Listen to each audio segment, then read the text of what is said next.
What if the beginning we have so comfortably accepted was merely the middle of a much, much older story? What if the foundational narrative, etched into the clay of Mesopotamia, holds within its dense cuneiform signs a subtle yet profound dissonance, a ghost in the archaeological machine? For decades, the scholarly world, and certainly the vast and curious landscape of alternative history, has been captivated by the emergence of Sumer. We speak of the cradle of civilization, recognizing its sudden, inexplicable flowering. Standardized governance, intricate legal systems, sophisticated irrigation, mathematics, and, crucially, writing itself, all appearing seemingly overnight in the southern marshes between the Tigris and Euphrates. This complexity suggests not a genesis, but a powerful, highly advanced inheritance, a baton passed down from someone. And that inheritance, as the texts themselves declare, came from the Anunnaki, those enigmatic beings who descended from the heavens to teach mankind and establish kingship on earth. But if we approach these Sumerian tablets not as historical documents to be filtered by modern skepticism, but as faithful testimonies of their own deep memory, a disturbing pattern begins to emerge. The record is not perfectly linear. It contains shadows, chronological ruptures, and terminology that defies easy categorization.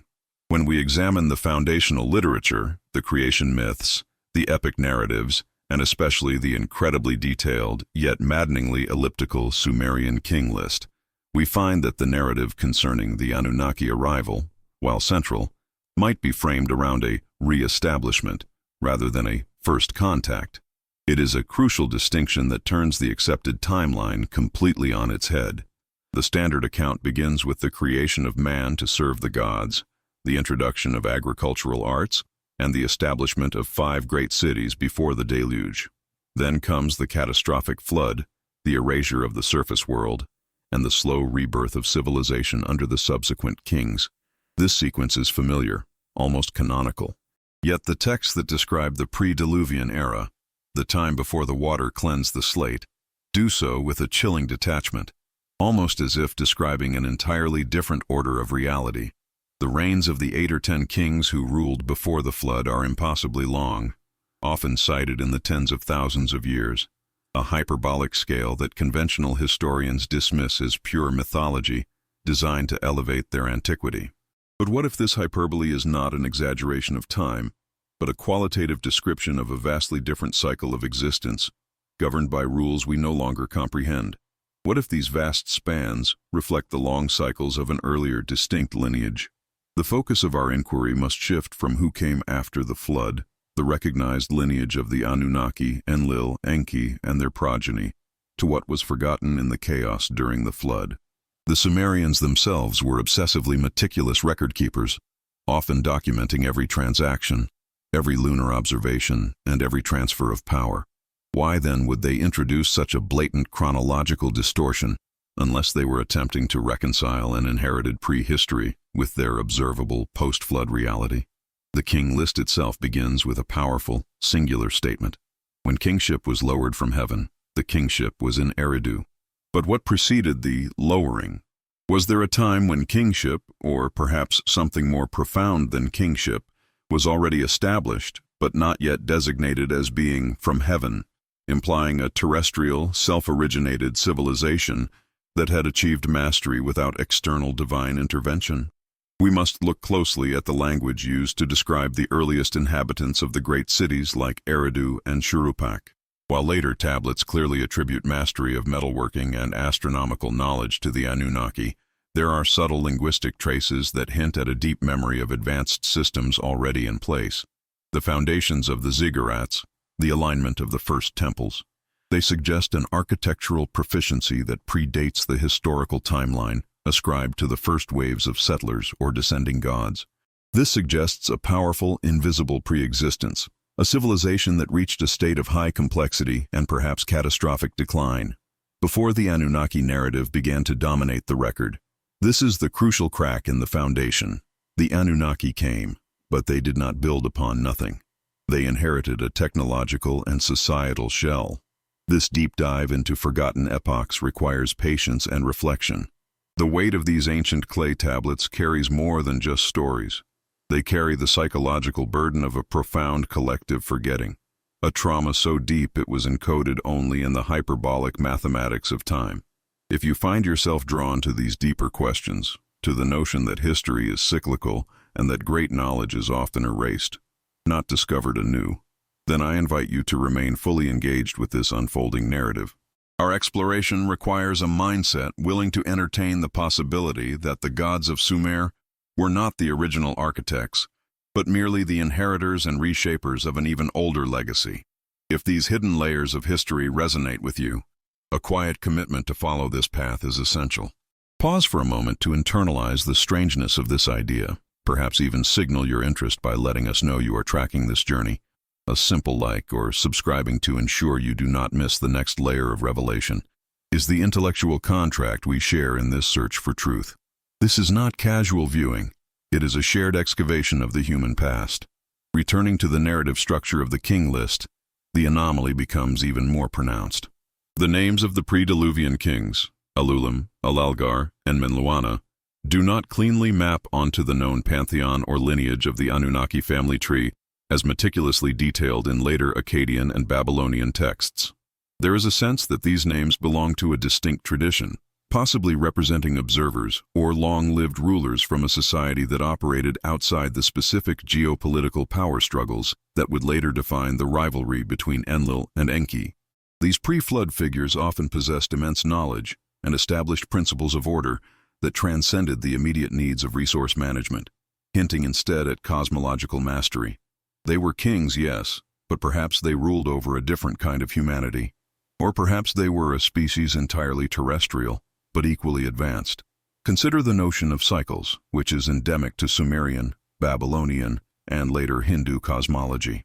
The idea that time is not a line, but a vast wheel constantly turning, leading to grand ages of enlightenment, followed by catastrophic resets, the Great Forgetting.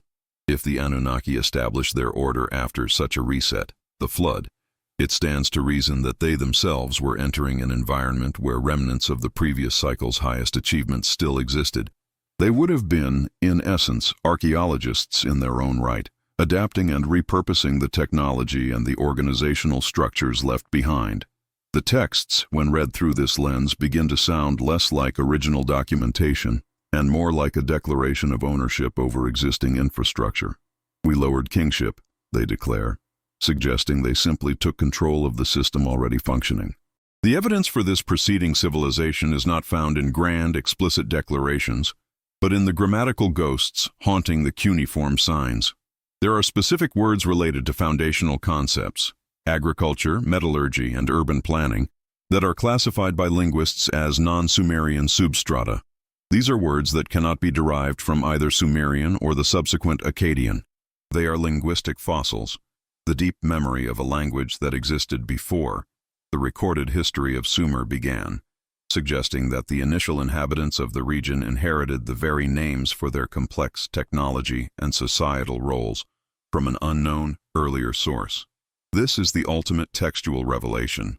The language itself betrays a predecessor. If the very terms used to describe civilization were inherited, then the knowledge base must have been inherited too. Who then were these silent architects? Were they observers who chose not to interfere, only to witness the inevitable destruction? Or were they simply a forgotten branch of humanity that achieved a technological pinnacle before succumbing to natural or self-inflicted disaster, leaving their complex cities and tools ready for the next wave of descending intellects?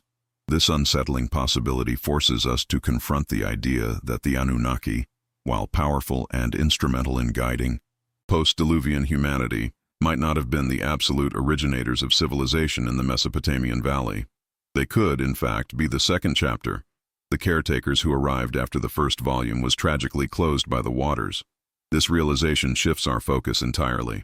Instead of debating the nature of the Anunnaki, their origins, their intentions, their physical characteristics, we must now begin the painstaking work of trying to reconstruct the outline of the nameless, forgotten civilization that existed beneath their foundation. This is the true mystery encoded within the Sumerian tablets, a mystery hidden not by omission, but by overemphasis on the subsequent narrative.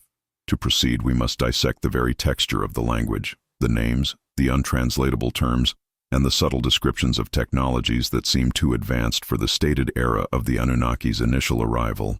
The next step in our journey will take us deep into the specific linguistic anomalies that betray the presence of this prior civilization, forcing us to examine the very root words that underpin the world's oldest written language, searching for the unmistakable echo of the great silence that preceded the gods. Did we truly begin with the sudden brilliance of Sumer? Or was that brilliance merely a magnificent, if hurried, reassembly of fragments? This is the unsettling question that begins to germinate when we move beyond the accepted translations and instead look at the texture of the oldest surviving clay.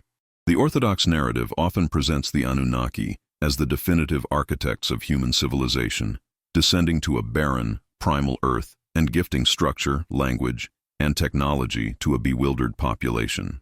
But if we allow ourselves to listen closely to the silent echo beneath the familiar epic poems, a profound chronological dissonance emerges. It is a dissonance that suggests the very foundations laid down in Sumer were not fresh concepts, but rather a robust inheritance, a complicated tapestry woven from threads that were already frayed with the passage of immense forgotten time. Consider the Sumerian king list itself, a document so pivotal to our understanding of Mesopotamian history. It details kings reigning for durations that defy human comprehension, tens of thousands of years for individual rulers in the pre-flood epoch. While mainstream archaeology dismisses these figures as purely mythological exaggerations, perhaps intended to convey divine legitimacy, what if we approach them not as literal records of lifespans, but as indicators of temporal fatigue in the documentation? These colossal numbers might signify the staggering depth of the knowledge chain they were attempting to document, a desperate effort to account for an unbroken lineage that stretched back past the Great Catastrophe, past the arrival of the known pantheon, into an age of true precursors. The sheer weight of those numbers crushes the idea of a simple, sudden start. The tablets tell us, almost defensively, how civilization was brought to them. But if we scrutinize the language surrounding the establishment of the earliest cities, Eridu, Bad Tabira, Larak, we find texts describing institutions and bureaucratic structures that are already incredibly sophisticated. They speak of temples dedicated, canals already dug, and sophisticated astronomical systems already in place. A civilization does not spring forth with a fully codified bureaucracy and precise knowledge of celestial mechanics. It takes cycles of observation, trial, and error. Yet the Sumerians, according to their own narrative framework, appear to have started at the finish line. This immediate, seamless complexity forces a recognition. The Anunnaki may have brought management or refinement to the process, but the foundational blueprint, the structural template of organized society, must have been laid down by others, perhaps during the long mythical reigns chronicled before the Great Deluge, in the era of the so-called firstborn kings. This preceding civilization, if it existed, casts a distinct linguistic shadow. The very structure of the Sumerian language, often isolated and unique, contains words and concepts related to measurement, architecture, and agricultural management that seem almost prepackaged, ready for implementation. It is as if the first scribes were not inventing, but meticulously cataloging a complex system they were tasked with preserving. Where did this inherent complexity come from? It suggests a deliberate act of passing the torch, an intellectual inheritance safeguarded through a colossal historical rupture. We are faced with the realization that the Sumerian foundation myths are not just origin stories for humanity, but potentially succession documents, detailing the handover of authority from one shattered lineage to another that possessed the resilience to rebuild. The most profound realization lies in examining the nature of the earliest deities or guiding figures mentioned. Before the fierce administrative gods like Enlil and Enki established their hierarchical control, there are whispers of figures known simply as the Abgal or the Apkallu, the seven sages. These beings, often depicted as semi-divine fishmen emerging from the Apsu, are unanimously credited with bringing the Mio, the fundamental laws and cosmic ordinances, to humanity before the formal divine rule was fully established. This introduces a critical layer. The fundamental knowledge was delivered by precursors, not the reigning Anunnaki deities. The sages were often portrayed as merely passing on the template before receding, perhaps back into the watery depths that symbolize the chaos of the Great Flood, or more poetically, back into the deep memory of the earth itself. Why is this distinction so crucial? Because if the essential societal structure, the concept of the sacred city, the calculation of the year, the mastery of irrigation, was established by sages or observers who preceded the Anunnaki arrival, then the Anunnaki did not create the civilization. They merely inherited, occupied, and potentially repurposed the pre-existing system. This reframes the entire narrative, turning the epic tales of divine conflict from creation accounts into stories of territorial transition and the establishment of a new cosmic management team following a global reset. The sages represent the lost civilization, the one that existed in the shadows of the long rains, maintaining the ancient knowledge until the cataclysm rendered them unable to continue. It is here that the concept of cycles becomes indispensable to our understanding. Ancient cultures globally, from the Mayas to the Hindus, speak of vast epochs, great wheels of time culminating in destruction and rebirth. The Sumerian record, through its bizarre temporal scale, appears to confirm this understanding, that civilization is not a linear progression, but a recurring phenomenon, punctuated by massive, world-altering events. The Great Flood, the Ubda Tam-Tim, was merely the most recent punctuation mark, not the starting line. Therefore, the Sumerian text that reveals a prior civilization is not one single tablet, but the cumulative failure of the entire chronology to account for its own complexity. It is the architectural ghost of a structure built before the memory of the builders themselves was fully erased.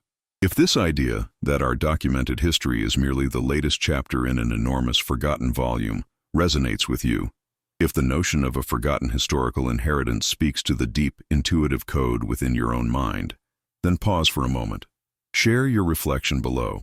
Tell us what word or concept, inheritance, precursors, or cycles, captures this feeling of chronological estrangement best.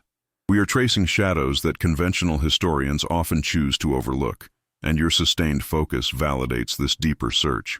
Consider subscribing now, to ensure you don't lose the thread as we dig further into these ancient layers of clay and concept. The evidence of this older structure is most visible in the geometry of the early temples. They are not random clusters of brick and mortar. They are mathematically precise constructions aligned to specific celestial markers that demand centuries of meticulous pre-planning and observation. This advanced surveying suggests an underlying knowledge base that was far more sophisticated than the immediate post-flood conditions would allow for. The Anunnaki, upon their reported descent, would have found an infrastructure ready for their use, perhaps requiring only repair and ritual refocusing, rather than the effort of initial design. This leads to an alarming conclusion. The temples that we attribute to the deities of Sumer might, in fact, be the sanctuaries of the prior civilization, merely repurposed for the new divine hierarchy. The sacred ground was already sacred. The weight of this observation settles heavily upon the narrative. The Anunnaki were not creators of the structure, but its administrators. They arrived in the aftermath of a deluge that shattered the global equilibrium to take control of an ancient template. This explains why so much of the early Sumerian ritual seems focused less on invention and more on the precise maintenance and perfect execution of inherited procedures. They were operating on a mandate they did not fully author. This inherited mandate, this complex system passed down from the sages, acts as the true textual revelation. It tells us that the initial foundation of human governance, our first concepts of law, order, and cosmic adherence, were bequeathed to us by silent observers who watched the catastrophe unfold, protected the essential intellectual seeds, and ensured that the flame of organization did not extinguish entirely in the resulting mud and chaos. The identity of this forgotten city, the nexus of this pre-Anunnaki civilization, remains shrouded in the mists of deep mythology, hinted at by names like Dilmun, or perhaps the submerged landscape often associated with the sages. It is a conceptual place, an before where the true golden age occurred. By recognizing the existence of this prior epoch, we fundamentally change the context of the Anunnaki. Their arrival shifts from a moment of divine creation to a moment of divine return, a response to a global disaster meant to stabilize and restore a world that had momentarily slipped its moorings. But if they returned to find a sophisticated, albeit fragmented, civilization already functioning under the guidance of ancient wisdom, then the true nature of their interaction with early humanity becomes far more nuanced, and perhaps far more unsettling. Did they simply take over the management of an already established labor force? Was the subsequent narrative of human creation, the story of being fashioned from clay, a political tool, a new myth crafted to justify the transition of power and erase the memory of the civilization that existed before the celestial overseers made their dramatic entrance? The silence of the oldest clay speaks volumes about this carefully curated forgetting.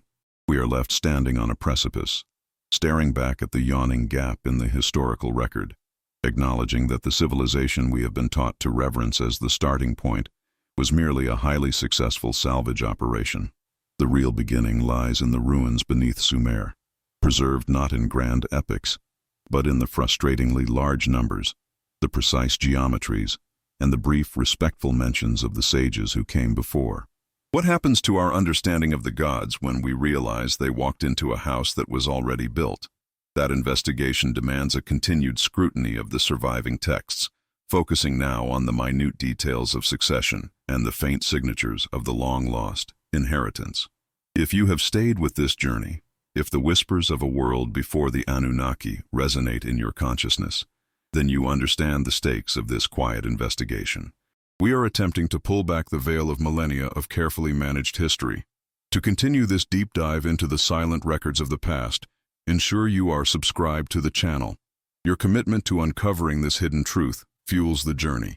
Hit the like button now if this expansion of the narrative has provided a new perspective, and please comment below with the phrase, "Inheritance is the key." In our next deep examination, we will scrutinize the very identity of the sages, the Apkalluig, and trace their knowledge to the physical ruins they left behind, setting the stage for the catastrophic handover that redefined human history. Do not miss the next step in this progression, appearing on your screen now. Why do we often feel a subtle yet persistent resistance when trying to grasp the absolute origins of human civilization?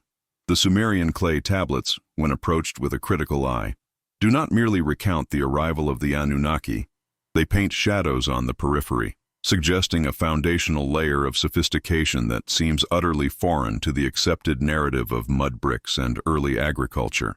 We are not just dealing with vague myths of a golden age, we are dealing with detailed, albeit fragmented accounts of materials and methods that speak of high engineering. The texts hint at structures built not for mere shelter but for purpose, perhaps celestial observation or energy manipulation, structures predating the monumental ziggurats we currently credit as the zenith of Sumerian achievement. Think for a moment of the sheer scale of intellectual denial required to dismiss descriptions of highly refined metals, subterranean networks, and precision stonework found within these fragments, attributing them simply to poetic license. But these are not poems.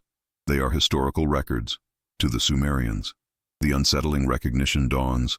The civilization described before the gods arrived was not primitive. It was, by all accounts, highly organized, functional, and disturbingly invisible to modern archaeology. This forces us into a necessary yet uncomfortable question about time itself.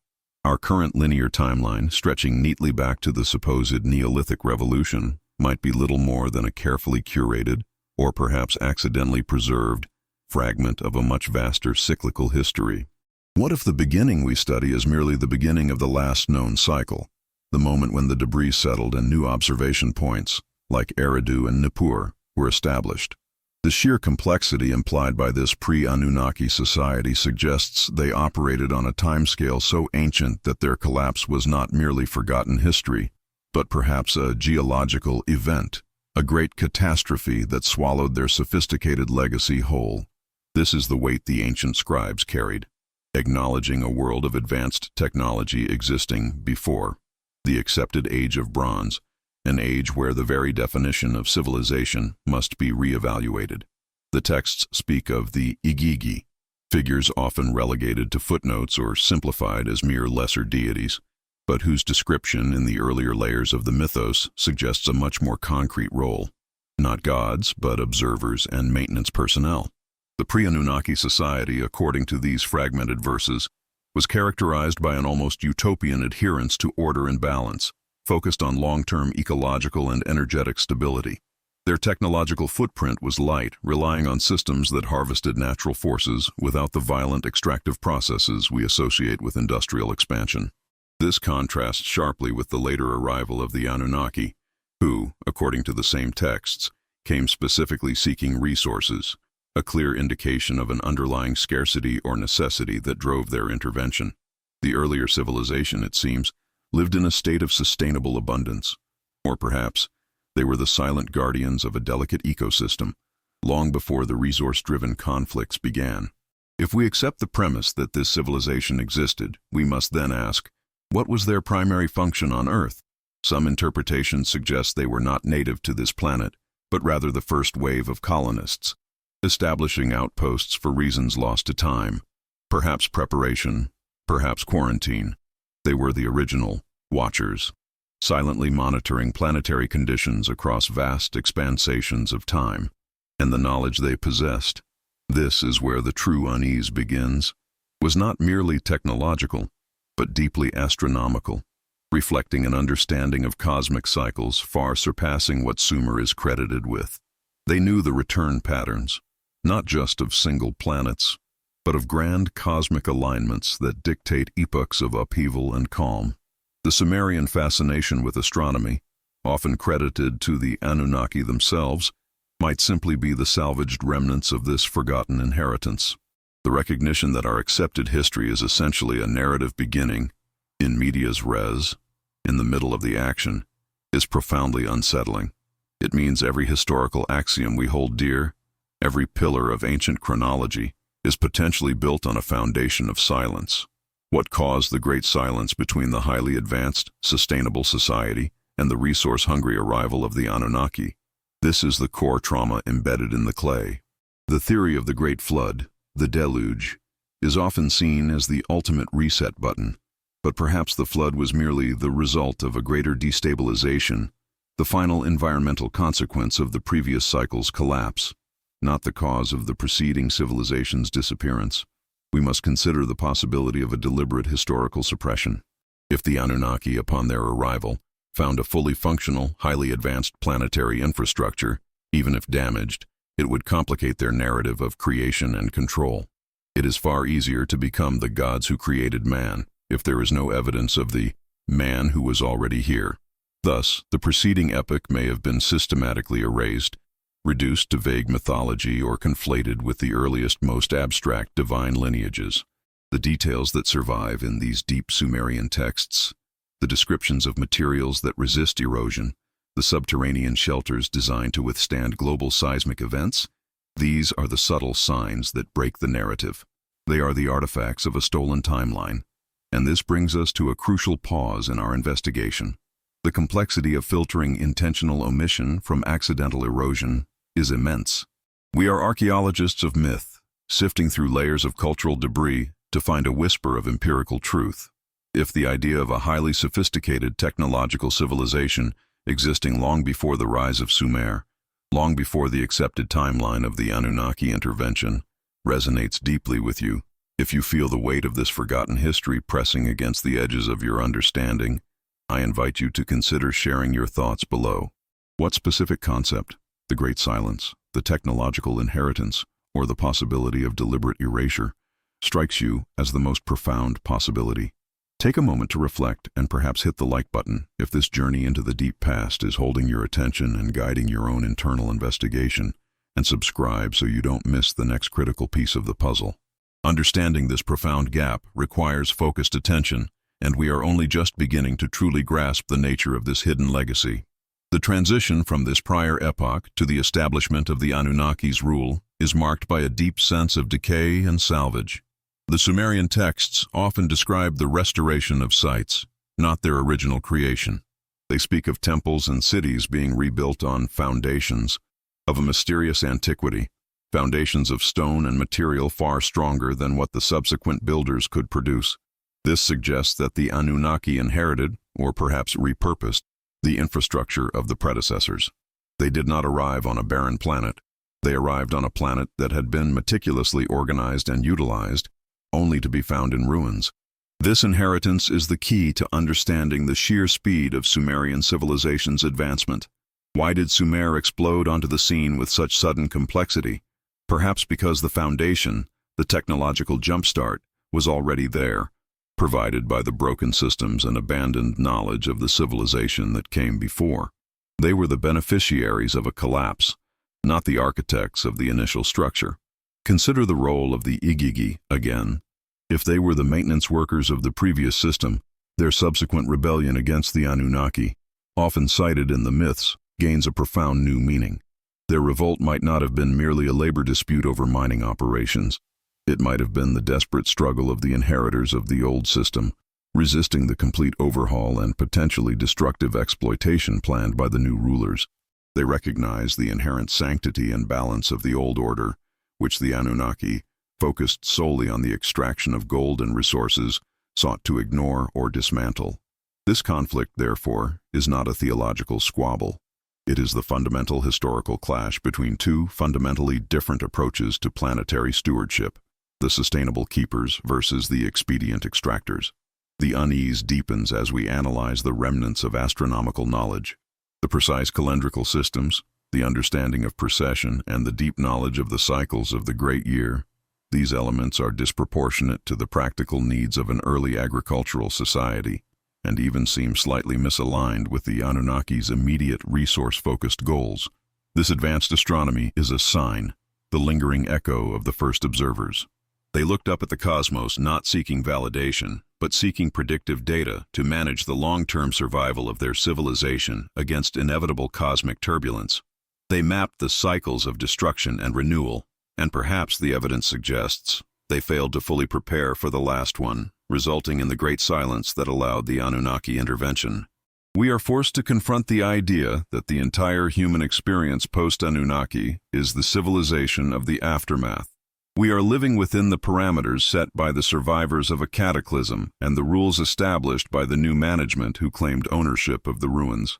The Sumerian text, in its hidden depth, serves as a silent witness, attempting to bridge the gap between two worlds, the pristine past and the chaotic present.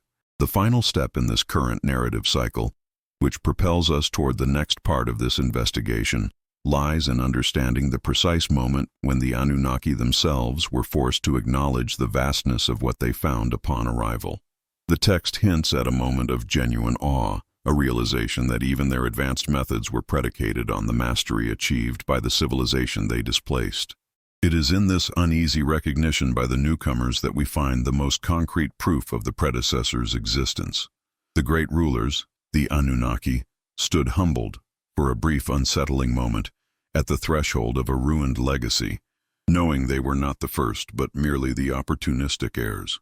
If this idea resonates with your own search for truth, and if you are committed to peeling back these millennia-old layers of secrecy and selective history, make sure you are subscribed to this channel. Liking this video helps ensure that this deep, reflective exploration of our hidden past can continue to find its way to others who are equally curious. And as we transition into the next, even more critical phase of the textual analysis, comment below with the phrase, "inherited legacy," letting me know you are prepared to delve into the evidence of the Anunnaki's own recognition of this prior civilization. The next piece of the puzzle will reveal the specific names and locations that anchor this forgotten epoch to our physical world.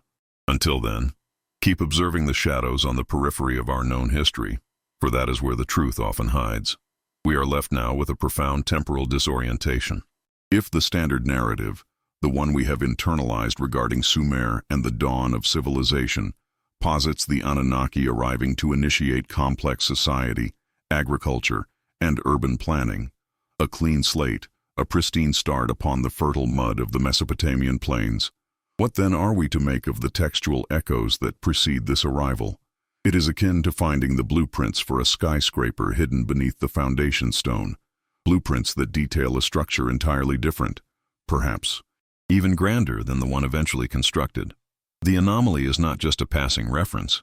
It is woven into the very fabric of certain foundational tablets, those obscure governmental or astrological ledgers often overlooked in favor of the more dramatic epic poetry. These are the texts that detail infrastructure management, precise irrigation systems, and astronomical observations recorded with a level of fidelity that seems strangely divorced from the nascent agricultural society they supposedly sprung from.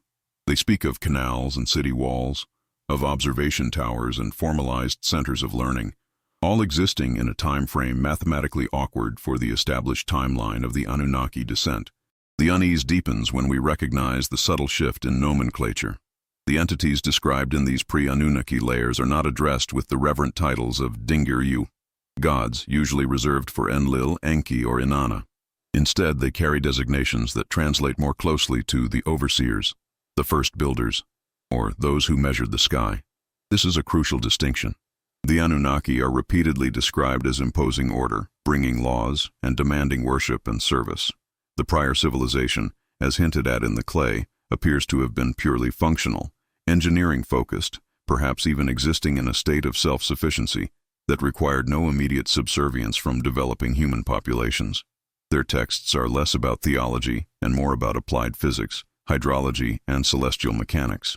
This suggests a civilization preoccupied not with dominion, but with maintenance, the maintenance of a system or a world that was already highly sophisticated, suggesting they were inheritors of knowledge, or perhaps even curators of a previous global infrastructure, rather than the original architects of creation itself. This complexity forces us to reconsider the entire concept of the Sumerian historical cycle. While we are familiar with the concept of the Malamu, the divine radiance or power that shifts between ruling cities, the implications of these prior texts suggest a much vaster cosmological cycle, a profound rhythm of destruction and renewal playing out over epochs that dwarf even the staggering lengths of time attributed to the early reigns of the king lists. The cyclical model inherent in Sumerian thought, the idea that order collapses and must be restored, is amplified here. It suggests that when the Anunnaki arrived, they were not arriving at a tabula rasa, but were intervening in a post-cataclysmic world, finding remnants and survivors, and perhaps most importantly, discovering abandoned yet functional technology and infrastructure left behind by this older silent civilization. It reframes the establishment of Eridu and Nippur. Perhaps they were not established from scratch, but were rather reactivated or repurposed upon the ruins and foundations that already existed, bases that carried the architectural signature of the first builders. This is the point where the historical record encounters its greatest paradox. If the primary task of the Anunnaki, as popular narratives suggest, was the extraction of resources, gold or other precious materials, for their home planet, why would they invest such monumental effort in building complex cities, developing sophisticated legal systems, and educating the human species if an existing civilization capable of high-level engineering and resource management was already present, albeit dormant or diminished? The texts suggest that the earliest interactions involved the acquisition and deciphering of existing knowledge bases rather than the teaching of basic principles. It speaks to a transfer of complex data, a kind of intellectual salvaging operation. And this is where we must pause and allow the weight of these implications to truly settle in. The journey into the depths of these Sumerian narratives is not a passive activity. It requires a willingness to engage, to question the most foundational assumptions of human history. If these silent whispers within the clay are true, and if the Anunnaki were indeed appropriating existing structures and knowledge, then the very purpose of their presence must be scrutinized anew. If this dense tapestry of ancient thought and architectural planning intrigues you, if the idea of a civilization that predates even the mythical progenitors captivates your mind, then I invite you to join this exploration fully. By simply acknowledging this depth of investigation, by leaving a comment below, perhaps with the phrase, "the prior architects," you become part of this collective search for the buried truth. Your engagement, your reflection on these subtle shifts in historical focus is what sustains this necessary inquiry. And if you find value in the persistent, detailed, and non-sensational search for these deep historical rhythms, consider liking this video and subscribing to the channel, ensuring you do not miss the continuity of this unfolding narrative, because the path ahead leads into even darker, more forgotten corners of time. The narrative silence surrounding the first builders is perhaps the most eloquent testament to their former significance. Imagine the power inherent in being intentionally removed from history. in having your entire existence scrubbed clean from the established canon. The official Sumerian narrative, solidified after the arrival and establishment of the Anunnaki rule, focuses on the creation myth, the instruction of humankind, and the lineage of the gods. But the fragments we examine reveal an earlier stratum of belief, one that speaks of giant monolithic structures existing before the deluge, structures whose coordinates and purpose were later absorbed into the mythological geography of the gods. These earlier beings, these caretakers, seem to fade not through destruction, but through deliberate historical overshadowing. Their existence complicates the narrative of divine origin too much. We encounter accounts, often disguised as religious metaphors, of massive hydrological projects undertaken in the deepest antiquity, canals and subterranean water networks designed to manage the extraordinary flow of the Tigris and Euphrates, far exceeding the scale necessary for simple early agriculture. These projects, the texts imply, were operational before the Anunnaki arrived to organize the city-states. It suggests a civilization capable of terraforming, or at least macro-engineering the landscape. What kind of power, what kind of unified global structure would be required to execute such feats? And why, when the Anunnaki took over, did these massive systems fall into disrepair or become merely localized, their original grand purpose forgotten and reattributed to the whims of quarreling deities? This phenomenon of appropriation is vital. It implies that the so-called divine gifts of civilization, the wheel, writing, advanced mathematics, were perhaps not gifts sprung purely from the Anunnaki genius, but rather salvaged components of an existing cultural library. Think of the sudden, inexplicable complexity of the cuneiform script. While the evolution from pictograms can be traced, the leap to highly sophisticated, abstract logograms and syllabary systems appears remarkably rapid, almost as if a template, a fully developed syntax, was introduced wholesale. The suggestion inherent in these older fragments is that this knowledge was not invented, but inherited, unlocked from the abandoned repositories of the overseers. The recognition of this deep historical cycle is not unique to Sumeria. The unsettling parallel emerges when we look west, towards Egypt, and the legends of Zep-Tepi, the first time, a golden age of gods ruling directly, preceding the dynasties we recognize. We see it echoed in the Hindu concept of the yugas, vast epochs of decline and restoration, where knowledge is lost and must be laboriously rediscovered. What the Sumerian texts do, however, is provide an unusually technical and non-metaphorical description of this before time. They name the architectural feats. They detail the measurements. They indicate locations. This is why the material is so disruptive. It is not merely myth, but a kind of lost technical manual. The most disturbing implication, therefore, is not that the Anunnaki arrived, but why they had to intervene if sophisticated civilization already existed. If the prior architects were not hostile, and if their infrastructure remained largely intact, the Anunnaki arrival might shift from a mission of colonization or creation to one of salvaging a valuable strategic location, or perhaps filling a power vacuum left by the sudden, inexplicable disappearance of the original inhabitants. The texts hint at a withdrawal, a deliberate stepping back from the world by the overseers, often associated with signs in the sky and a great silent migration, perhaps leaving the ruins ready for the next cycle. We are left staring into the abyss of deep time, forced to consider the unsettling possibility that our standard narrative of historical progression is nothing more than the edited, sanitized, and politically motivated version presented by the new management, the Anunnaki. If they were not the originators, but merely the subsequent tenants who refurbished and claimed ownership of the premises, then the entire structure of the human relationship with these beings shifts dramatically. It means that humanity might not have been created for the sole purpose of serving the Anunnaki gods, but rather was found and utilized within an existing pre-programmed structure. Our role, our very existence as workers and servants, takes on a new layer of tragedy. We were the convenient labor force brought in to run the inherited machinery of a previous, forgotten era. The greatest evidence of this hidden history lies in the things that the Sumerians did not explain.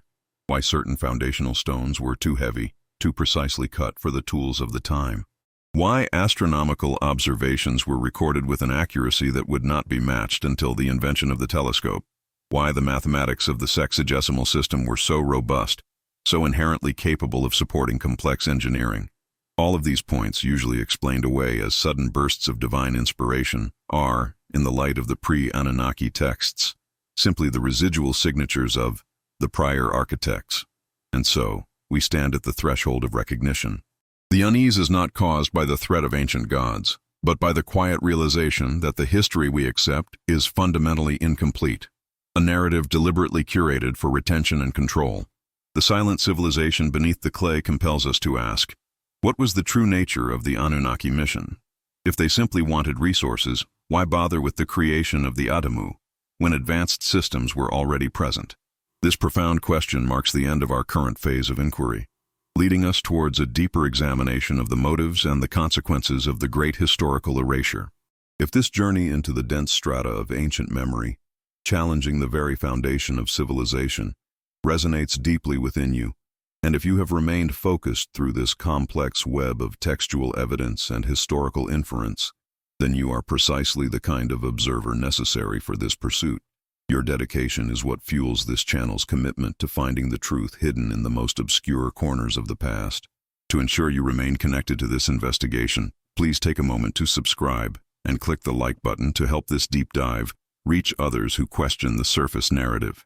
And as a final, immediate confirmation of your presence and understanding, please leave a comment with this specific phrase, the inherited system.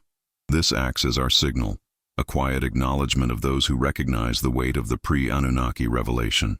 The next phase of our journey will begin shortly, focusing on the technology this lost civilization left behind, a topic so unsettling, it necessitates an even deeper descent into the scrolls that follow, waiting for you on the screen now. Until then, keep questioning the silence. Where truly do the gaps in our knowledge begin? They are not simple voids. They are often echoes of something deliberately muted, a temporal shadow cast by an overwhelming light. We speak of the Anunnaki era, of the sudden blossoming of Sumerian civilization, of their meticulous accounting of kings, cities, and celestial cycles. But what happens when we peel back the initial layer of clay, when we examine the faint scratches beneath the standardized script, the records that suggest a weight, an influence, or perhaps even an entire superstructure that had already crumbled before the arrival of the great celestial travelers? The profound uneasiness generated by the Sumerian king list is not just its impossible durations of rule, but the abrupt shift in narrative authority. The list, as we know it, acts as an official narrative, but every official narrative is preceded by a silence. That silence, we now recognize, is not empty.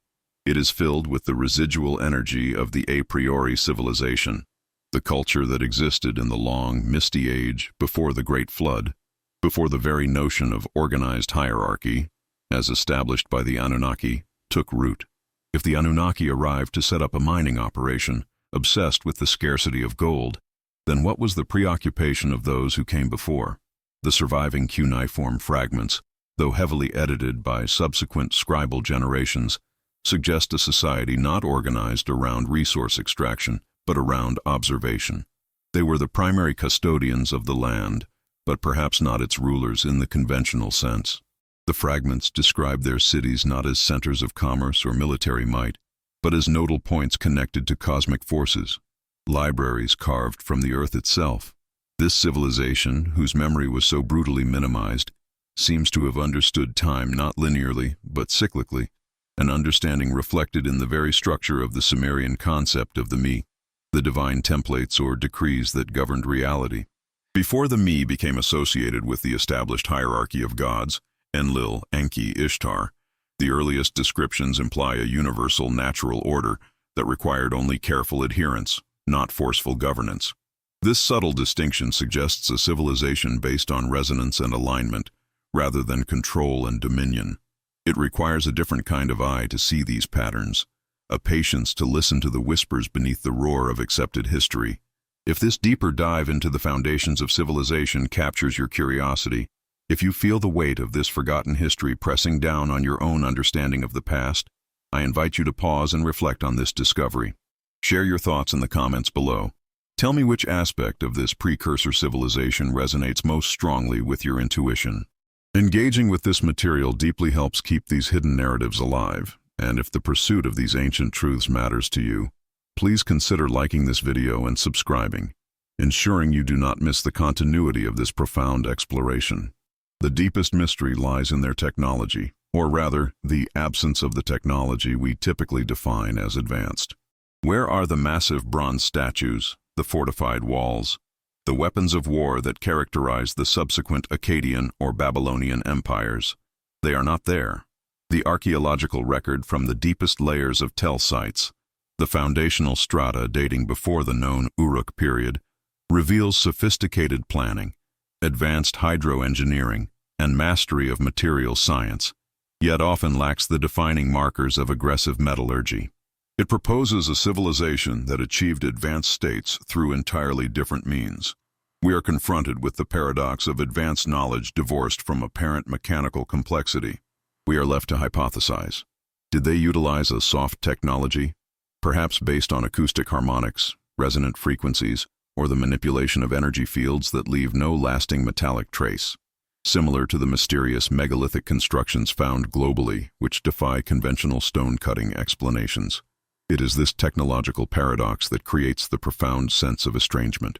We recognize their knowledge was vast, yet their tools seem utterly alien to our industrial age sensibilities. This discrepancy suggests that the pre-Anunnaki culture achieved mastery over matter, rather than mastery through matter. They were the architects of silence, shaping reality with intent and understanding, not brute force. This brings us to the defining characteristic that separates them from the subsequent human experience: their relationship to disaster. The Sumerian accounts are saturated with the concept of the Great Interruption, the Amnesia Magna, the deluge that shattered the known world. The previous civilization seems to have existed in a pre-flood state of stable equilibrium, a golden age preserved in myth, not because it was perfect, but because its operating principles were sustainable. When the Anunnaki later descended, they found a shattered landscape, a world requiring rebuilding, management, and resource allocation. They became the reorganizers. But what happened to the original organizers? The texts hint that some of these pre-deluge inhabitants, possessing their advanced resonant knowledge, did not perish entirely. Instead, they transformed. They became the observers. They withdrew into the deep earth, into the water sources, associated with Enki, who may have inherited or co-opted their domains, or perhaps they simply changed their mode of interaction with the terrestrial plane. The concept of the Watchers, or the Igigi, often depicted as a separate class of celestial beings in conflict with the ruling Anunnaki, may be a linguistic and cultural echo of this earlier, technologically advanced, observational society. They were the guardians who failed to fully prevent the catastrophic cycle, and thus chose self-imposed exile or transformation. The transition from this observational era to the Anunnaki era was not seamless. It was a violent appropriation of infrastructure and philosophy. The subsequent Anunnaki rulers adopted the key physical locations, particularly the Eridu complex, which predates virtually all other Sumerian cities. But they changed the names, the rituals, and crucially, the purpose. The ancient templates, the Me, were redefined, turning knowledge from a tool for harmony into a mechanism for hierarchical control. The original language of the precursor civilization, if it left any trace, exists now only as phonetic roots woven into the fabric of Sumerian, words used to describe fundamental concepts of earth, water, and creation that defy clear Semitic or Sumerian etymologies. These are the linguistic shadows, the fingerprints left by a civilization that vanished before written history truly began, yet whose fundamental vocabulary was too necessary to entirely discard. These subtle linguistic anomalies and the physical evidence of sophisticated pre-deluge architecture point toward a terrifying conclusion. The most significant events in Earth's history are not the ones we document, but the ones we collectively forget. The rise and fall of this precursor civilization demonstrates that technological and spiritual mastery offers no true immunity against the cyclic nature of planetary catastrophe. They fell, they vanished, and they left behind a puzzle that the succeeding Anunnaki generations, and indeed our own, have been unable or unwilling to fully solve. This realization fuels an escalating sense of disquiet. If a civilization of such profound wisdom could be erased so thoroughly that its existence is relegated only to obscure lines in the oldest clay tablets, what does that say about the fragility of our own modern historical record? Are we too merely resting on a temporal plateau, waiting for the next unavoidable cycle to wipe the slate clean?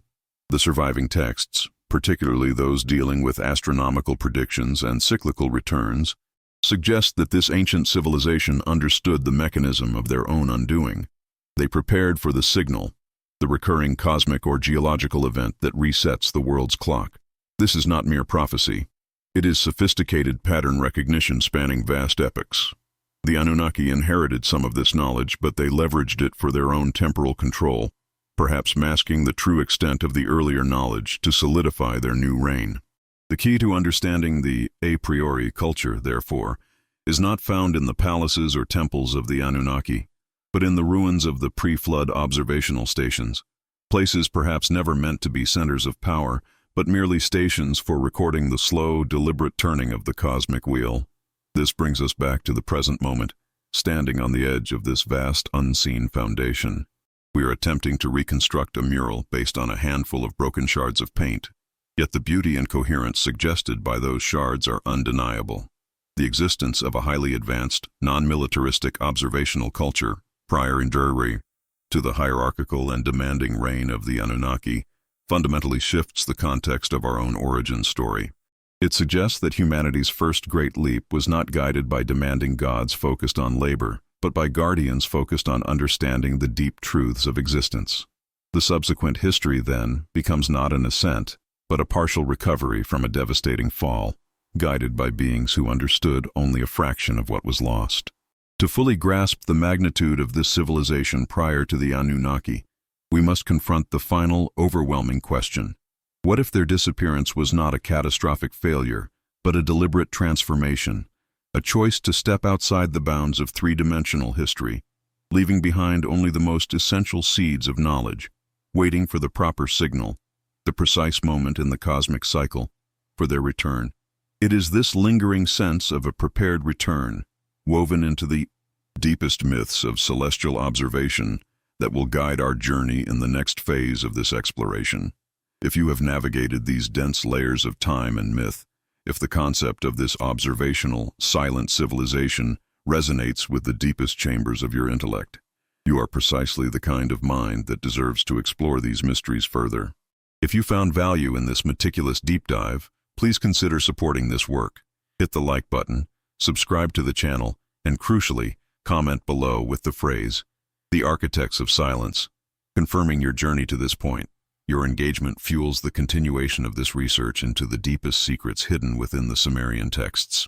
Continue your journey with us as we move into the final acts of this historical unveiling, where we will examine the actual mechanism of the knowledge transfer and the potential for a cyclic return hidden within the ancient star charts. The foundation of history is far more complex than we ever imagined, and the most compelling evidence for a world prior to the Anunnaki still awaits our focused attention. And what if the deepest silence in the Sumerian tablets is not merely an absence of records, but the deliberate, self-imposed quiet of a culture trying to cope with the unthinkable? We are often drawn to the dramatic narratives, the descent of the Anunnaki, the creation of man, the great deluge. Yet, if we lean closer to the text, we begin to perceive the faint, almost ghostly echo of a time that preceded the flood, a civilization so profound, so utterly alien in its understanding of reality, that the later Anunnaki chroniclers could only address it with reverence or, worse, calculated omission. This is the moment where curiosity solidifies into profound strangeness, where the familiar historical narrative begins to buckle under the sheer weight of what is missing. The cuneiform tablets, these vessels of memory salvaged from the Mesopotamian dust, often act like a heavily redacted document. They tell us who came after the great calamity, who rebuilt the cities and re-established the cosmic order, but they speak of the before, only in hushed, mythological tones. It is not just that the records were destroyed, it is that the meaning of those records may have been intentionally left untranslatable by the surviving observers. Imagine a generation inheriting not just ruins, but knowledge so powerful, so dangerous, that the most responsible action was to bury its understanding beneath layers of ritual and metaphor. The Anunnaki, in this context, cease to be the primary architects and instead become the inheritors of a scorched earth, administrators grappling with the remnants of an infrastructure they did not fully understand. We look for technical schematics of this precursor civilization, but perhaps their greatest achievement was not in metal or stone, but in their mastery of cycles, the knowledge of the precise, terrifying moment when a historical epoch reaches its zero point, when all complexity collapses into universal simplicity. This is the unsettling recognition that the foundation of the Sumerian world was not Genesis, but profound salvage. The initial figures mentioned in the king lists, those ruling for impossibly long periods before the water swept everything away, are often dismissed as mythological exaggeration. But what if their extended reigns were not a measure of biological lifespan, but a measure of the stability achieved by the precursor civilization? They might represent the final, long phase of a highly evolved societal structure, one that understood planetary dynamics and cosmic interference so well that it could maintain equilibrium for hundreds of thousands of years. Their rule ends abruptly, not through rebellion or slow decay, but a catastrophic interruption, the ultimate realization of the zero point they had studied. When the Anunnaki arrive or re-emerge post-flood, they are charting unknown territory, piecing together fragments of a sophisticated clockwork mechanism. The true revelation is that the civilization we study as the birth of history might only be the rehabilitation of a memory, an agonizing attempt to reconstruct a fragmented inheritance left behind by the architects of the vanished age. This brings us to a profound inquiry into the nature of historical forgetfulness.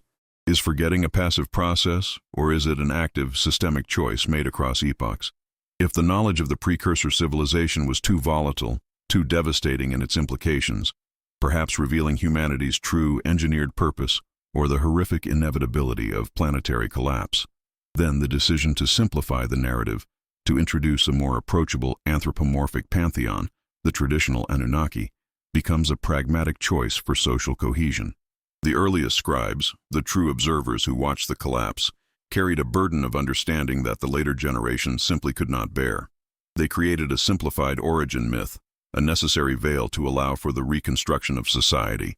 The unease settles in when we realize that the mythology we cherish is not the full story, but a carefully curated user manual designed for a species with compromised memory. If these concepts stir a recognition within you, if the idea of a lost heritage resonates deeper than standard historical accounts, perhaps that shared curiosity is the very thread connecting us across these millennia of forgetting. This journey is not just about translating ancient words. It is about sharing in the collective effort of intellectual salvage. If you find yourself pausing, reflecting deeply on the implications of a hidden age, I invite you to pause this descent into the past just for a moment and consider joining this ongoing investigation. By liking this discussion, subscribing to the channel for the next chapter, and contributing your thoughts below, you become an active observer in decoding these secrets, ensuring that this crucial recognition of the past is not forgotten again in our time. The search for the truth requires a community of intent, a network of minds willing to wrestle with the uncomfortable truths embedded within the clay. Let us return to the very bones of the language. Within cuneiform itself, there are linguistic anomalies, peculiar root words and grammatical structures that defy conventional Sumerian organization. Scholars have long noted the presence of what appears to be a substrate language, often termed Proto-Euphratean, or simply B, a foundational tongue that seems to predate the established Sumerian lexicon, and possibly even the people who used it. It is as if the later language was constructed using the scattered heavy-duty building blocks left behind by a more rigorous architectural language, a language that described complex metaphysical states and technological processes with a precision that Sumerian simplified into metaphor. We find words related to fundamental concepts like foundation, measurement, and celestial movement that stand apart, alien to the surrounding grammar. These are not just loan words. They are linguistic fossils, the direct fingerprints of a vocabulary structured by an intelligence organized around different priorities. This suggests that the precursor civilization left behind not just physical ruins, but also conceptual remnants, embedded like semantic viruses within the new culture's communication system. Furthermore, the consistency of pre-flood narratives found across geographically isolated cultures suddenly takes on a new weight. These myths, which allude to impossibly sophisticated beings who brought foundational knowledge before the deluge, suggest a universal, shared experience of the precursor civilization's existence and eventual collapse. We are not just dealing with Sumerian parochialism, we are dealing with a planetary memory of a shared trauma and a shared inheritance. The accounts of global cataclysm, of celestial disturbances that reshape the world, are not merely allegorical warnings about divine displeasure, but perhaps accurate historical accounts of the forces that extinguished the highest pinnacle of the precursor civilization. The Anunnaki's subsequent work, building irrigation systems, establishing jurisprudence, teaching agriculture, was not revolutionary invention, but desperate re-establishment of basic survival metrics in a radically degraded environment. They were the custodians of a simplified life, working within the constraints of a world newly hostile to high complexity. This concept necessitates an understanding of the cyclical nature of knowledge, a theme pervasive in the very texts we analyze. Ancient wisdom often posited that history is not a linear march toward progress, but a series of ascending and descending spirals. The precursor civilization reached an apex, perhaps one defined by complete environmental and cosmic mastery, only to be utterly undone by a massive exogenous force, a force perhaps even they, with all their advanced understanding, could not fully mitigate. The Anunnaki, then, are not the beginners of this cycle, but the returners, or the restarters, forced to operate on a drastically reduced operating system. Their authority was derived not from creation, but from the possession of residual foundational knowledge, fragments of the original programming manual. The most unsettling question revolves around the nature of this inheritance.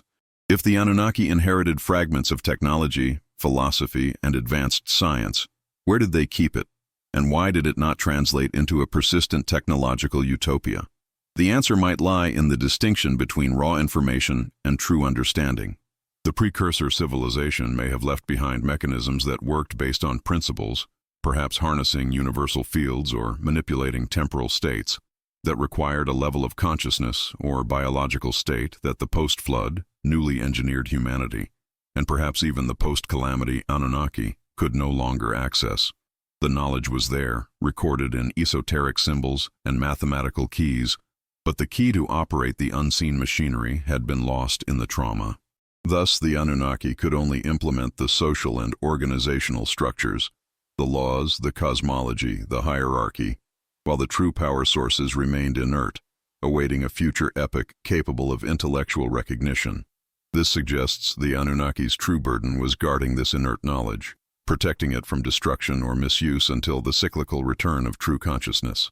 We are forced to confront the idea that the height of civilization was reached, experienced, and then catastrophically lost, long before the first recorded inscription we can readily decipher.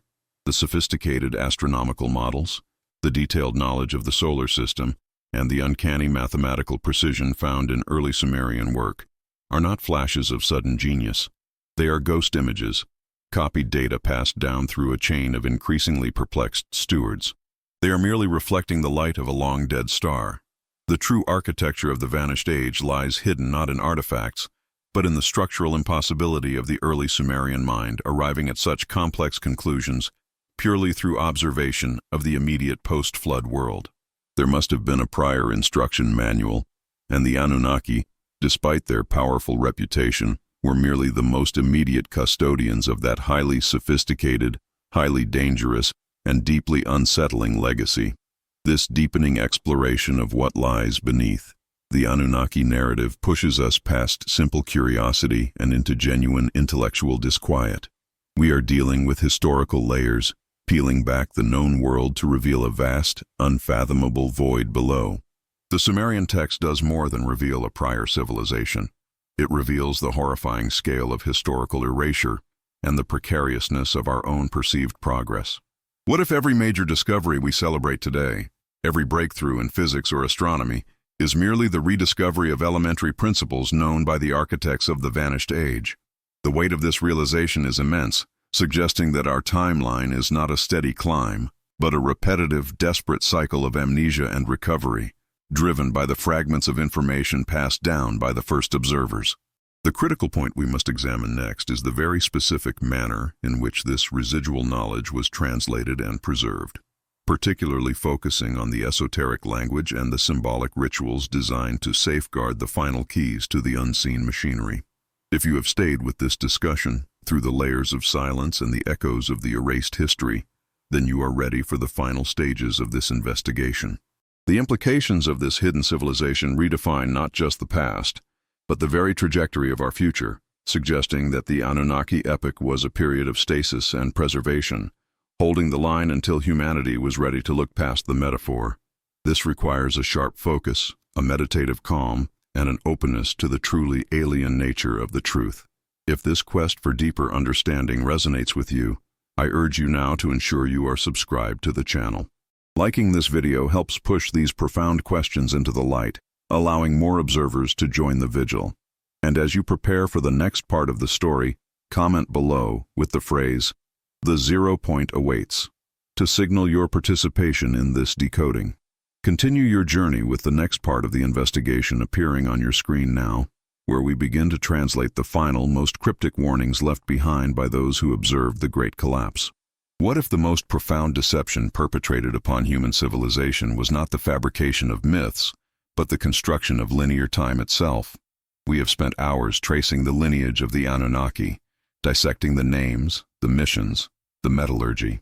Yet, the deepest secrets of the Sumerian tablets do not reside in the obvious narrative of celestial beings descending to Earth. They are hidden within the grammatical structures, the repeated phrases, and the staggering voids of what is not recorded. When we look past the narrative of Enlil and Enki and examine the structure of the oldest cuneiform, a chilling possibility begins to materialize.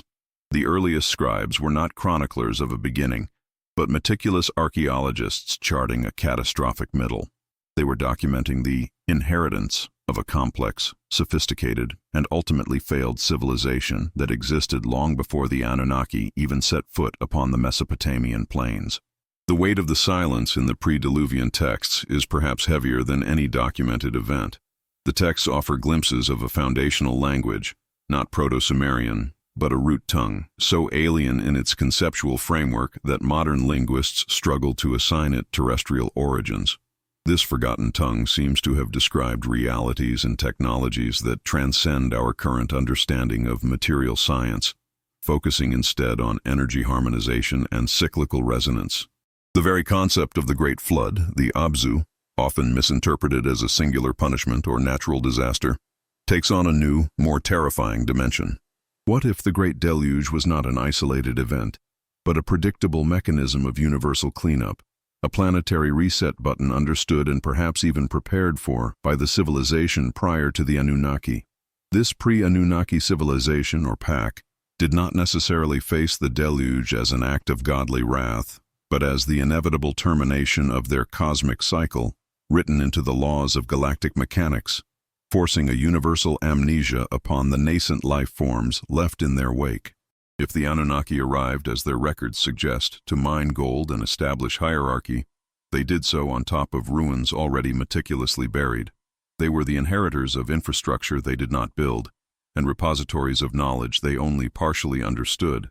The famed irrigation systems, the precise astronomical alignments, the highly advanced mathematics required to structure cities like Ur and Eridu, were these truly invented by beings focused primarily on resource extraction? Or were they salvaged remnants, repurposed blueprints discovered deep beneath the primordial mud? The unsettling nature of this realization lies in recognizing the Anunnaki, the very beings we have placed at the pinnacle of ancient power, not as architects, but as administrators of a vast and decaying estate. They repurposed the ruins, they reorganized the archives, and they edited the historical record to place themselves at the genesis point, obscuring the catastrophic truth that a greater civilization had already risen and fallen, swallowed whole by the relentless cycles of time. This suggests that the true significance of the Sumerian king list is not its impossibly long reigns, but the abrupt shift in tone and technology after the flood event. The reigns before the flood describe an era of near perfection, a time of direct connection to primal knowledge. The reigns after the flood detail struggle, rebuilding, and dependence on celestial intervention, a stark contrast between effortless mastery and desperate maintenance. This structural break in the narrative is the phantom limb of the pack, still aching in the historical memory of the Mesopotamian peoples. It implies that the Anunnaki were fundamentally different from their predecessors. They operated under constraint, dealing with the scarcity and the physical limitations imposed by a world that had just endured a cosmic shattering. They became the keepers of the forgotten flame, careful not to let the true scale of the previous civilization's power be fully remembered, perhaps out of fear that the newly emerging human species might attempt the same trajectory, leading inevitably to the same cyclical destruction. If these submerged narratives are accurate, the weight of this understanding requires deep contemplation. If you find yourself leaning forward, gripped by the unsettling possibility of this forgotten inheritance, the notion that we are living on a planetary gravesite, perhaps you should acknowledge this shared search for the truth. This journey requires mental endurance, and if you are still here, processing these dense layers of hidden history, it means you are truly an active participant in this discovery. Take a moment, digest the implications, and if this path resonates with your own inner search, consider lending your presence to this growing community of seekers. Liking this video and subscribing ensures that the deep investigative threads of this research continue to surface, pulling us closer to the complete, unbroken tapestry of the past. Your attention confirms that these forgotten whispers deserve to be amplified. Let us return to the nature of the catastrophe. It was not merely geologic, it was likely astronomical. The Sumerian texts, when divorced from religious interpretation, describe astronomical phenomena that correlate less with our modern heliocentric model and more with ancient understandings of galactic alignment and the transit of certain rogue celestial bodies, the very bodies that determine the timing of the Great Forgetting. The Pack, masters of cyclic time, perhaps used their advanced comprehension of energy manipulation not to fight the inevitable return of the cataclysm, but to preserve key pieces of their knowledge, embedding them subtly into the bedrock of the planet itself, knowing that the new inheritors, the Anunnaki, would eventually guide humanity to uncover them, though perhaps accidentally. This raises the question of their sophistication. We imagine the Anunnaki using advanced terrestrial technologies. But what about the Pack? Their level of science must have been so profound that their tools might be indistinguishable from natural laws.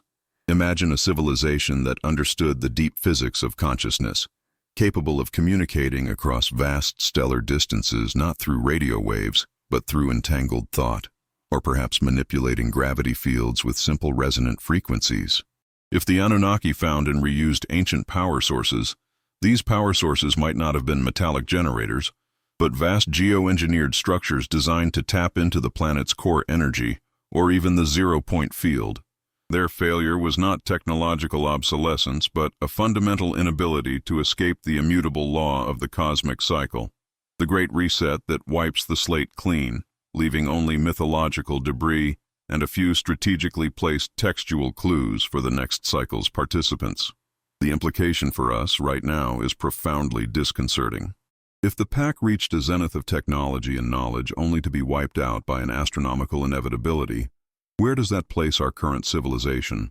We are rapidly approaching technological saturation, yet we remain utterly reliant on a linear, fragmented view of history, blind to the repeating spirals. The Sumerian warning, encoded in the descriptions of the Passie's demise, is a reflection of our own potential future. High technological achievement is insufficient defense against cosmic destiny. We are merely the current inheritors of the abandoned structures, diligently building our glass towers upon the foundations of the forgotten ones, perhaps destined to be the mythological subjects of the next round of divine caretakers. And who are these watchers? If the Anunnaki were the administrators of the ruins, were there entities observing with them? The texts allude frequently to beings who remain distant, entities referred to as the ancient architects or the silent observers, who predate even the arrival of the Anunnaki lineage.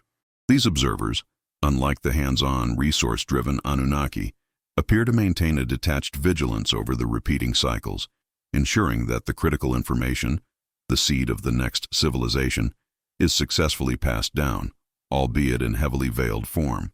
They are the true guarantors of the cosmic memory, and their presence suggests that the entire drama played out on Earth, involving the Anunnaki and early humanity, may be nothing more than a carefully controlled experiment in recovery and guided evolution, designed to see if the inheritors can avoid the predictable pitfalls of the forgotten past.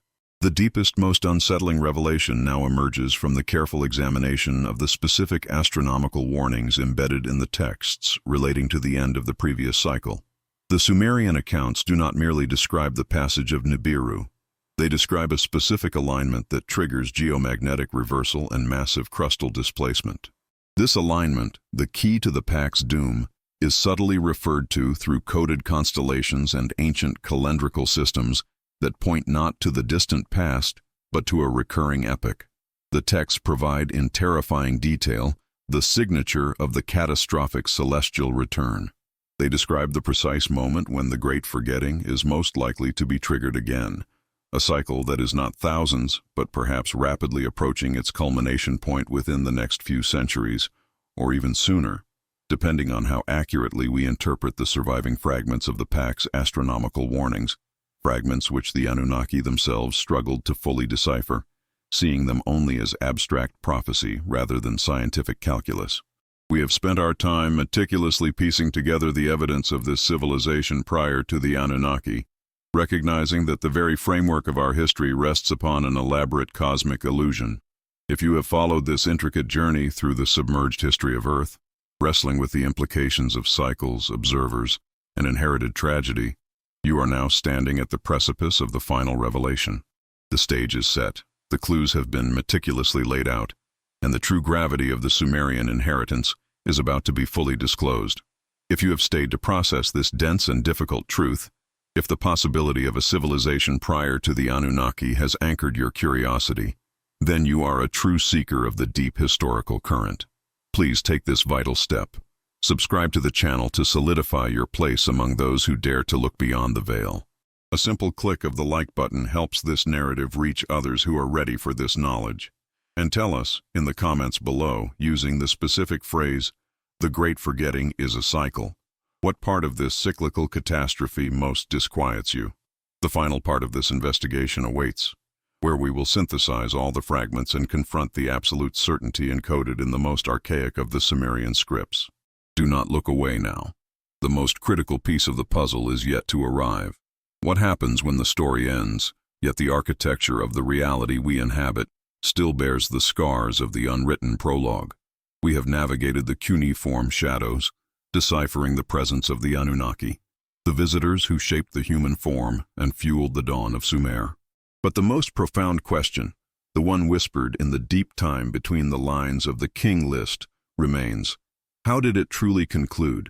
And more critically, if the Anunnaki were merely inheritors of a knowledge far older, a wisdom rooted in the silent earth, where did those true architects, the first civilization, retreat?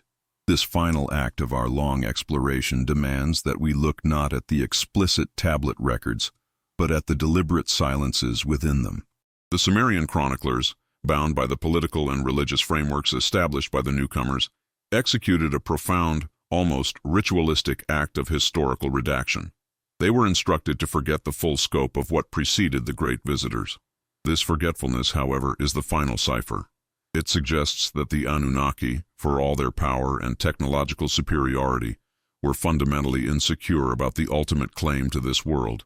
They sought to establish their dominion by erasing the intellectual and spiritual footprints of their predecessors, those sophisticated beings whose existence we have pieced together across this long investigation.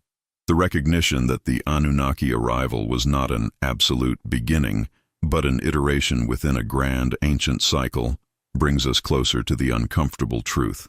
The texts, particularly those dealing with the recurring cataclysms and the need for periodic intervention, speak not of unique events, but of established patterns.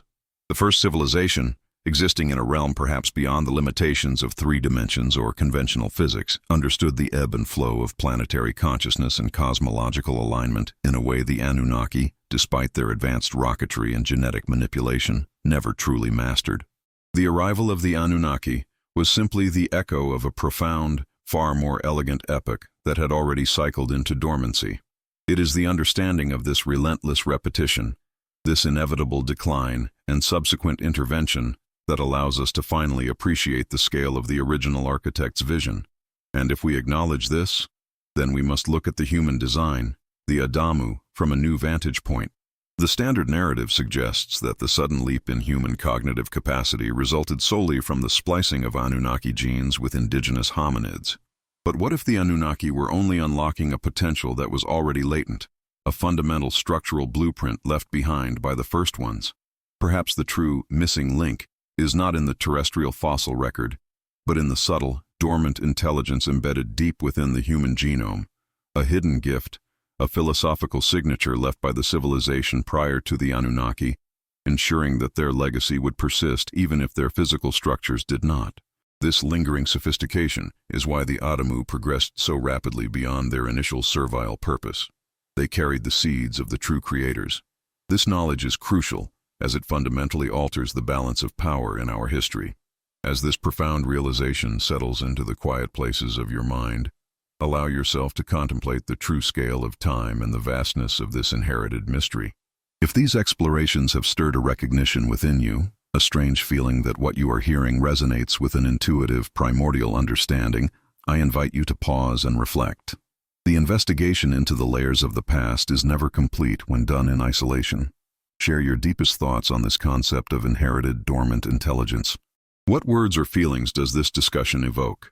To continue fueling this long, detailed journey through the shadows of history, I invite you to join our community. A simple gesture of liking this video and subscribing ensures that these nightly narratives can continue to unfold, weaving together the threads of mythology and suppressed archaeology, extending this quest into the deepest recesses of forgotten time. The inquiry must now shift from who arrived to why the first ones truly departed. They were not merely advanced, they were possibly transcendent. If their civilization possessed technology capable of manipulating stellar alignments or harnessing free energy, the idea of their utter destruction seems improbable. Instead, they became the ultimate observers, the true, eternal watchers. The Anunnaki were transient visitors, focused on resource extraction and immediate control. The first ones, however, were focused on the long-term stewardship of the planet, implementing safeguard measures that spanned millennia. Their retreat was not an escape, but a strategic transition into a state of impossibility of absence. They didn't vanish. They simply moved beyond the vibrational frequency of conflict and corporeal limitation, integrating themselves into the very fabric of terrestrial memory and cosmic law, like a hidden operating system running in the background of reality. The climactic moment in the Sumerian account is the Great Flood, the Abubu. It is universally presented as a catastrophic event, often a punishment or a failure of control. But consider it through the lens of the first one's long-term programming. What if the flood was not arbitrary divine wrath, but a necessary systemic reset, triggered by the ancient safeguards? Seeing the Anunnaki's aggressive colonization and the potential misuse of the human creation, for purposes that violated the foundational ethical principles of the first civilization, the hidden observers may have activated the ultimate clean slate. The deluge, therefore, becomes not punishment for human sin, but a geological quarantine designed to protect the most essential seeds of knowledge, the very legacy of the first ones, from being permanently corrupted by the newcomers. The flood was erasure by design, ensuring that only the essential blueprints survived for the next cycle of awakening. This leads us inevitably to the question of the sign of return. If the history of Earth is defined by cycles of rise, decline, and intervention, then the first ones must have left markers for their next phase, or for their return. What if the current global climate of accelerated technological paradoxes, coupled with the profound spiritual and social instability we witness today, is not merely chaos, but a signal?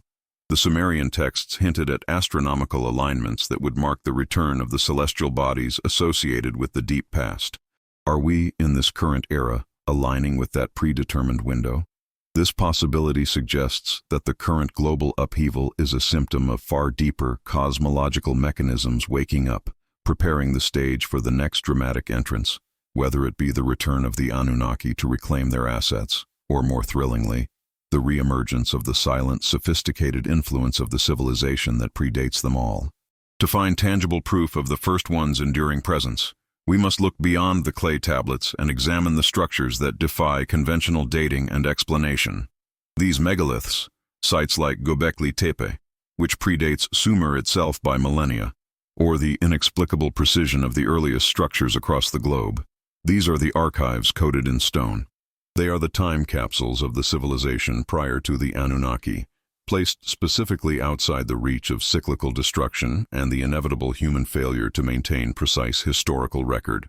These structures are not mere temples or observatories. They are frequency markers, navigational beacons, or perhaps even keys to unlocking the latent intelligence left within us, waiting for the cosmic environment to be just right for activation. They stand as immutable testimony that the history we have been taught is only the shallowest topsoil above layers of magnificent forgotten construction. The burden of knowing this is heavy.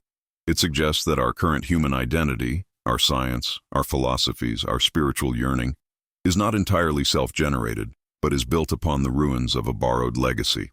We are living in a long interregnum, the time between the departure of the first ones and the potential return of either them or their successors. This knowledge requires profound intellectual humility, forcing us to redefine what it means to be human and self-aware. Our true purpose may not be to conquer the stars, but to finally recognize and nurture the seeds of transcendence left within us by those who came before the Anunnaki, ensuring we are ready for the next dawn. The deepest silence often holds the most powerful answers. We have reached the edge of the written record, tracing the whispers of a forgotten epic that casts the shadow of doubt over every known history book. If you have journeyed through the entire arc of this investigation, absorbing the detail, grappling with the implications of the civilization prior to the Anunnaki, you are now an integral part of this knowledge circle. The path ahead remains dark but illuminated by the sporadic flashes of revelation. If you arrived here, drawn by the profound mysteries hidden beneath the surface of civilization, then you understand the value of this deep dive. To continue this sacred, silent inquiry into suppressed history, please solidify your connection to this mission. Hit the like button to signal the importance of this forgotten knowledge, and subscribe to the channel so you do not miss the next phase of our investigation, the next descent into the cosmic archives. Finally, confirm your presence at the end of this long narrative. In the comments below, write the simple phrase, "The echo of the first dawn." Let those words be the marker of your journey to the very beginning of human history. As the echoes of these ancient texts fade into the quiet night, remember that history is not linear, it is cyclical, and every ending is merely the subtle preparation for the next beginning. Sleep now, and dream of the vast untold epics that await our discovery. The journey continues, and we will meet again in the shadows of the unknown.